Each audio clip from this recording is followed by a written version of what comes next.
The power of second chances, rewriting narratives and transforming lives.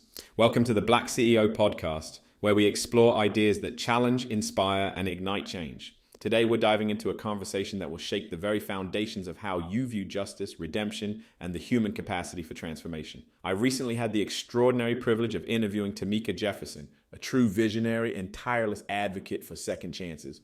Her insights have not only expanded my understanding of compassion and redemption, but have also ignited a fire within me to challenge the status quo of our society's approach to justice and rehabilitation. Temeka Jefferson isn't just an advocate. She's a force of nature, a beacon of hope in a world often shrouded in cynicism and judgment. Her work has touched countless lives, reshaping narratives and offering a lifeline to those society has too often written off. As we embark on this journey together, prepare to have your preconceptions challenged, your heart opened, and your perspective on human potential forever altered. Have you ever caught yourself making a snap judgment about someone based on their past? Perhaps you've been on the receiving end of that judgment, feeling the weight of societal disapproval crushing your dreams of a better future. These aren't just hypothetical scenarios. They're the lived realities that Temeka Jefferson grapples with every day in her mission to advocate for those deemed unworthy of a second chance. Now, I can almost hear some of you thinking, but wait, don't actions have consequences? Shouldn't people be held accountable for their mistakes? Absolutely. And that's precisely where Temeka's work becomes so fascinating and crucial. She's not advocating for a consequence-free world. Instead, she's challenging us to expand our understanding of justice, accountability, and human potential. Let me share a story that Temeka told me, one that I believe encapsulates the essence of her message. It's about a young man named Marcus.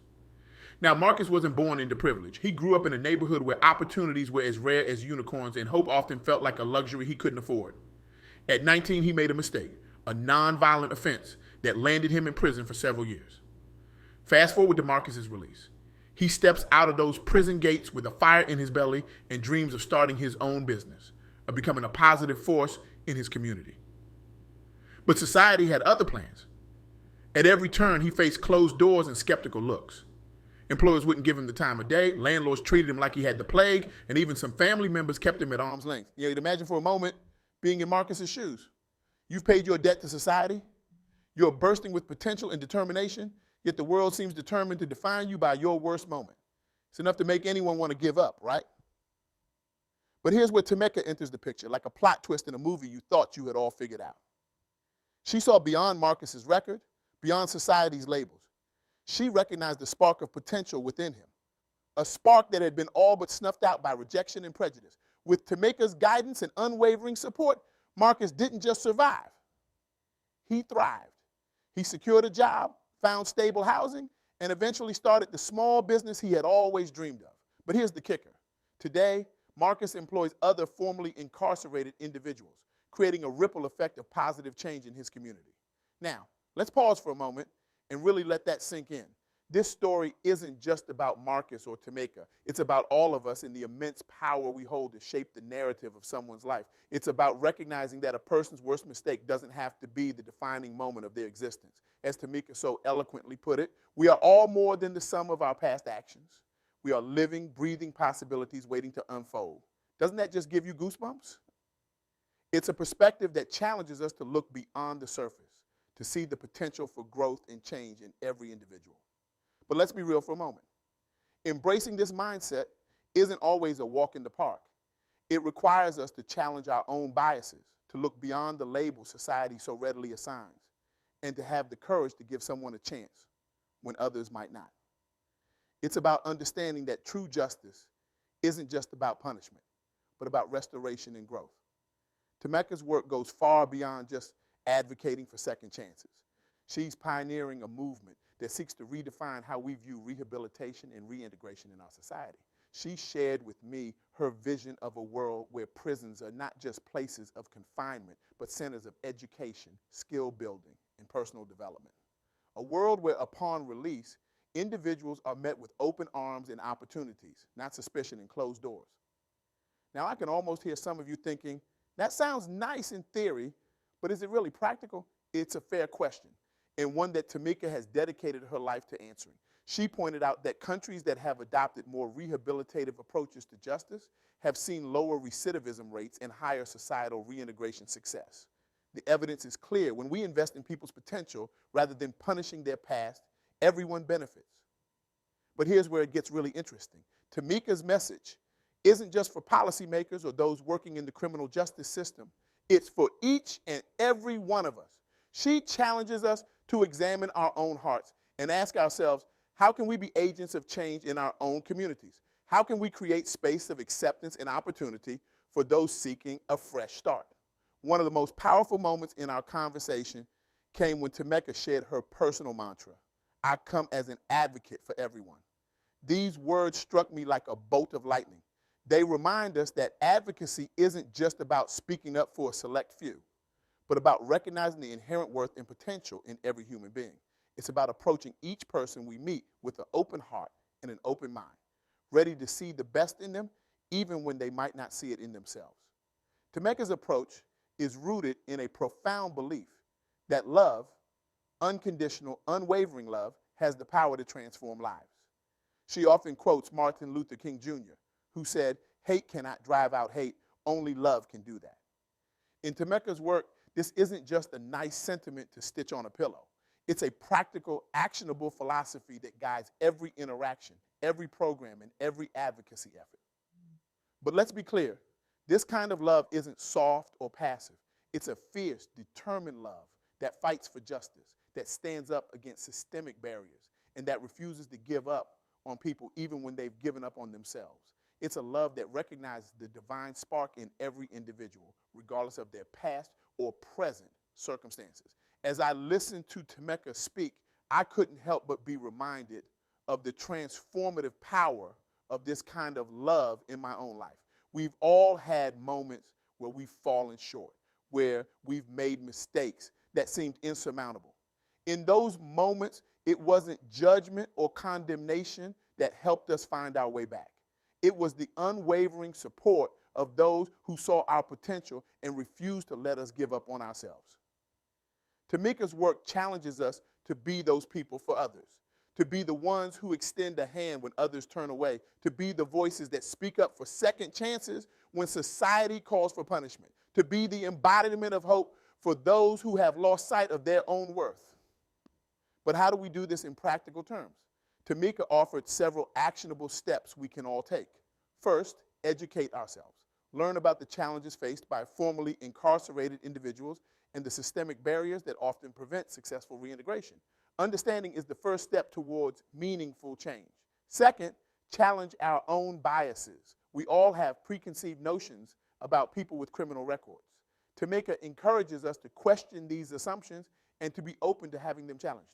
Third, create opportunities, whether it's in our businesses, our communities, or our personal lives. We can actively work to create spaces where people can rebuild their lives and contribute positively to society. Fourth, advocate for policy changes. Support initiatives that focus on rehabilitation, education, and successful reintegration. Our voices and votes can make a real difference in shaping a more just and compassionate system. Finally, and perhaps most importantly, lead with love. Approach every interaction with compassion and an open heart. As Temeka says, love is not just a feeling, it's a choice we make every day to see the best in others and to help them see it in themselves. Now, let me share another story that Temeka told me, one that illustrates the profound impact of this approach. Meet Sarah, a woman in her early 30s who had spent nearly a decade battling drug addiction. Her struggle led her down a path of petty crimes and eventually a prison sentence. When she was released, Sarah was determined to turn her life around, but the odds were stacked against her. Enter Temeka and her organization. They provided Sarah with more than just resources. They offered her a community that believed in her potential. Through their support, Sarah not only maintained her sobriety, but also discovered a passion for counseling. Today, Sarah works as a peer support specialist, using her own experiences to help others on their journey to recovery. Sarah's transformation wasn't just about overcoming addiction or finding employment. It was about rediscovering her worth, her place in society, and her ability to make a positive impact. Her story is a powerful testament to the ripple effect of second chances. By investing in one person's potential, we can touch countless lives. But let's address the elephant in the room. Some of you might be thinking, that's all well and good, but what about the victims? Don't they deserve justice? It's a valid concern, and one that Temeka doesn't shy away from. In fact, she sees restorative justice as a crucial part of the equation. Temeka shared with me the story of a program she helped implement, bringing together offenders and victims in a controlled, supportive environment. The results were nothing short of transformative. Victims found healing in understanding the circumstances that led to the crime, while offenders confronted the real impact of their actions. This approach doesn't negate the harm done, but it opens up possibilities for healing and growth on both sides. One participant, a woman named Lisa, who had been the victim of a home invasion, said something that stuck with me. After participating in the program, she said, "I came here looking for justice, but I found something more powerful, understanding and the chance to reclaim my peace." This approach challenges our traditional notions of justice. It asks us to consider, what if true justice isn't just about punishment, but about restoration? What if it's about creating a society where both victims and offenders can find healing and a path forward? Now, I know what some of you might be thinking. This all sounds great, but isn't it a bit naive? Can people really change? And it's a fair question, and one that Temeka addresses head on with data and real-world examples. She pointed me towards studies showing that access to education and job training in prison can reduce recidivism rates by up to 43%. Companies that have taken a chance on hiring formerly incarcerated individuals report higher loyalty rates and equal or better job performance compared to other employees. But beyond the statistics, Temeka emphasizes the importance of creating a culture of redemption. She shared the story of a corporate executive named John who took a chance on hiring a formerly incarcerated individual named Mike for an entry-level position. Mike's work ethic and determination was so impressive that he quickly rose through the ranks. Today, he's a manager at the company and has become one of their strongest advocates for second chance hiring. John later said, taking a chance on Mike didn't just change his life, it changed our entire company culture. It reminded us of the power of looking beyond labels and seeing potential. These stories and statistics paint a powerful picture. They show us that when we create opportunities for redemption, when we choose to see the potential in people rather than defining them by their past mistakes, we don't just change individual lives, we transform entire communities. But here's where it gets really exciting. Temeka's vision goes beyond just advocating for individuals. She's working towards a fundamental shift in how our society approaches justice, rehabilitation, and human potential. She envisions a world where prisons focus on education and skill building, where reentry programs provide comprehensive support, and where businesses and communities actively create opportunities for those seeking a fresh start. Imagine a society where we measure the success of our justice system not by how many people we lock up, but by how many lives we help transform. A society where we recognize that every time we write someone off as irredeemable, we're not just failing that individual, we're failing ourselves and our collective potential. As we near the end of our time together, I want to share one last insight from my conversation with Temeka. She told me the greatest tragedy isn't when someone makes a mistake. It's when we as a society refuse to allow them the chance to learn, grow, and become more than that mistake. These words have stayed with me, challenging me to rethink how I view redemption and second chances. So I leave you with this challenge. How will you use your influence, your voice, and your actions to create a world where second chances are not just possible, but expected? How will you embody the kind of love and advocacy that Temeka Jefferson exemplifies in her work?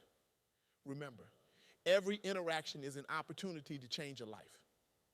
Every moment is a chance to be an advocate for someone who might not have anyone else in their corner. As Temeka so powerfully demonstrated, when we lead with love and open our hearts to the possibility of redemption, we don't just change individual lives. We transform entire communities. The power to rewrite narratives, to offer second chances, to see the potential in every individual. It's not just in the hands of policymakers or organizations, it's in your hands. It's in the way you choose to view others, in the opportunities you create, in the compassion you extend.